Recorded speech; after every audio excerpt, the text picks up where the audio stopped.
asked me, were you born in this country? And I was immediately offended. And I said, yeah, I was born in this country. And then she says, do you have any kids? I said, no, I don't have any kids. She then asked me if I was married. And then I said, no, ma'am, I am not married. She says, how old are you? I said 19. May I help you find something? She then says, you are the most beautiful girl I have seen. And I said, oh, thank you. And then she says, I think you could be the next Miss USA. I'm in the Army, okay? We don't do pageants in the Army. She then asked me to meet her at Starbucks the very next day before my next shift at Target. And apparently I was a pretty open-minded 19-year-old because I actually agreed to meet her the very next day. The next day she brought this foot-tall stack of pageant books and proceeds to convince me to enter into a state pageant. So 3 months later, I compete in my first pageant and I lose. I go back the second year, compete in the state pageant. I lose. Go back the third year, compete in the state pageant and lose.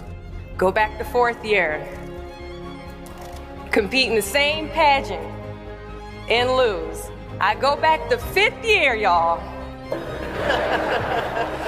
Compete in the state pageant and lose. But guess what? I go back the sixth year. Guess what happens? I lose.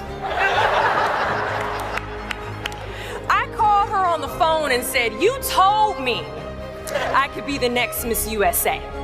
And she says, Deshauna, keep working, don't quit, keep going back. And in June of 2015, she passes away from leukemia. 6 months later, in December 2015, I win Miss District of Columbia, USA. And 6 months after that, in June of 2016, I become the first soldier to win Miss USA. At times, our purpose drops in our laps as if the heavens threw it by accident. I ask only one thing of you all today after you leave this building. Do not fear failure, but please be terrified of regret. Giving up is the out this door, you will receive 100 doors shut, slam in your face. You will have 100 moments that will be filled with someone telling you no, or telling you, thank you for your application, but we regret to inform you that we've chosen a different candidate for this job. You will sit in 100 different interviews and you will not get the job. The reality of life is that we will all hear more no's than we hear yeses.